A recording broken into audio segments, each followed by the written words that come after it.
गांव की संकरी गली, रात का सन्नाटा, दूर बीचों बीच पुराना बरगद दिख रहा है। हवा में पत्तों की सरसराहट, रात में पूरा गांव जैसे सांस रोक लेता है और बीच में खड़ा बरगद किसी बूढ़े की तरह कराहता है। आज फिर वही आवाज, जैसे कोई बुला रहा हो। रवि, बाहर मत जा, रात गहरी है। माँ, बस बरगद तक देख कर आऊंगा। कल भी दिए अपने आप बुझ गए थे। वही तो डर की बात है। दिया हवा से नहीं, नजर से बुझता है। नजर होती तो दिखेगी भी। टॉर्च है मेरे पास। टॉर्च से सब नहीं दिखता बेटा। मैं जल्दी लौट आऊंगा। माचिस ले जा, और हनुमान जी का नाम। ठीक है माँ। गांव का चौक, बरगद के पास मिट्टी का चबूतरा, जड़ों के पास छोटे छोटे दिए रखे हैं। हवा चल रही है। चौक में बरगद की जड़ें जमीन को ऐसे जकड़े थीं जैसे किसी राज को दबाए बैठी हों।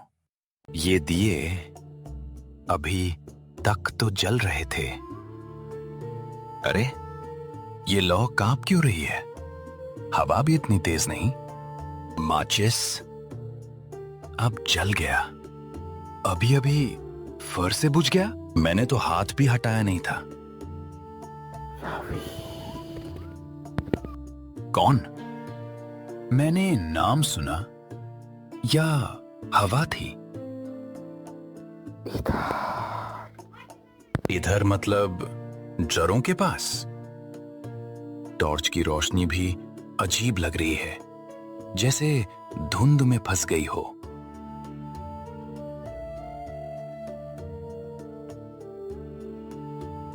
बरगद के तने के पास ऊपर से एक लाल धागा लटक रहा है, हल्का हल्का हिल रहा है। वो लाल धागा पहले तो नहीं था। हवा दाईं तरफ से है, फिर धागा बाईं तरफ क्यों हिल रहा है? कोई ऊपर बैठा है क्या? चुप, आवाज मत कर। बाबा मोहन, आप यहां? मैंने कहा था ना, बरगद के नीचे रात में मत आना।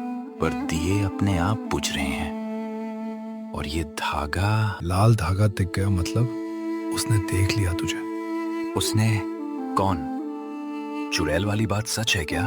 नाम मत ले, यहाँ नाम भी पकड़ लिया जाता है। बाबा, आप डराते क्यों हैं? मैं तो बस सच जानना चाहता हूं। सच जानने की कीमत होती है लड़के। कीमत क्या? नींद। मतलब? जो इसे देख ले, उसे रातें नहीं मिलती। आपने देखा है? देखा था, तब से आंखें बंद करूं तो भी बरगद दिखता है। बरगद के चबूतरे के पास दियों की कतार। हवा अचानक ठंडी हो जाती है। लाल धागा अब तेज हिल रहा है। ठंड अचानक कैसे बढ़ गई? क्योंकि वो पास आई है। पर दिखाई तो नहीं रही। दिखती नहीं, बस चीजों को बुझा देती है। दिए फिर 1, 2, सारे बुझ गए। टॉर्च मत ऊपर करना। ऊपर रोशनी गई तो धागे के साथ नजर भी बन जाएगी। बाबा, ये धागा किसने बांधा? गांव ने, बहुत साल पहले, उसे रोकने के लिए। रोकने के लिए? तो वो यहीं रहती हैं? रहती नहीं, अटकी हुई है। किस वजह से? किसी ने वजन तोला था। बरगद के तने के बिल्कुल पास लाल धागा अब रवि के सिर के ऊपर झूल रहा है। दूर से कुत्ते भौंकते हैं। बाबा, धागा मेरे ऊपर आ गया। पीछे हट। पैर जैसे जड़ें पकड़ रही हैं। मिट्टी मत खोदना रवि, जड़ों के नीचे उसका रास्ता है। मैंने कुछ खोदा भी नहीं। उसने मेरी माचिस का नाम लिया। वो आग से डरती नहीं, वो आग को याद करती। याद? जिसने उसे बांधा था, उसने आग की कसम खाई थी। बाबा, मेरे हाथ में माचिस है, क्या ये गलत है? अब तो उसे दिख गया है, तो कुछ भी गलत नहीं बचता। तो मैं क्या करूं? घर चल अभी। और ये धागा? धागा नहीं, ये निशान है। तेरे दादा के समय की बात है। मेरे दादा? हाँ, और इसीलिए तुझे बुलावा आता है। मुझे? मैंने कुछ नहीं किया। किया नहीं, पर खून वही है। आवाज मेरे कान के पास थी।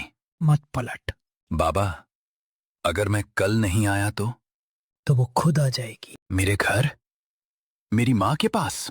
पर मैं कैसे चुप रहूं? इसलिए कह रहा हूं, अब ये बात किसी को मत बता, क्योंकि तेरे घर की दीवार पर भी लाल धागा टना मिलेगा। क्या? मेरे घर पर? चल, अभी देख। रवि का आंगन, दीवार के कोने में सच में एक लाल धागा बंधा है, धीरे धीरे हिल रहा है। टॉर्च की रोशनी कांपती है। ये तो वही धागा है। रवि, तू लौट आया? चेहरा सफेद क्यों है? माँ, अंदर जाओ अभी।